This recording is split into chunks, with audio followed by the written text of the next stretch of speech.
ایک بار کی بات ہے، ایک چیونٹی دانے جمع کرنے کے لیے ایک راستے سے گزر رہی تھی کہ اسے شہد کی خوشبو آئی۔ پتھر پر لگا شہد کا چھتا دیکھ کر اس کا دل للچا گیا۔ اس نے بہت کوشش کی کہ پتھر پر چڑھ کر چھتے تک پہنچ جائے، مگر پھسل کر بار بار نیچے گر جاتی تھی۔ آخر اس نے آواز لگائی کہ اگر کوئی بہادر اسے چھتے تک پہنچا دے تو وہ اسے ایک جو انعام دے گی۔ اتنے میں ایک پردار چیونٹی وہاں سے گزری۔ اس نے اسے سمجھایا کہ چھتے کے پاس جانا خطرناک ہے کیونکہ وہاں شہد کی مکھیاں ڈنک مارتی ہیں۔ اس نے کہا کہ شہد چپکاؤ ہے، تم پھنس جاؤ گی، میں تجربہ رکھتی ہوں اور کہتی ہوں کہ اس خیال کو چھوڑ دو۔ لیکن چیونٹی نے ضد سے جواب دیا کہ مجھے کسی نصیحت کی ضرورت نہیں، آج میں ہر حال میں چھتے تک پہنچوں گی۔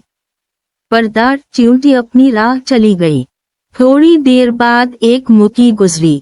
اس نے چیونٹی کی آواز سنی اور ترس کھا کر اسے اٹھایا اور چھتے کے قریب لے جا کر بٹھا دیا۔ چیونٹی بہت خوش ہوئی اور تعریفیں کرنے لگی کہ شہد کتنا عمدہ ہے اور دوسری چیونٹیاں کتنی بدقسمت ہیں کہ ایسے مزے سے محروم رہتی ہیں۔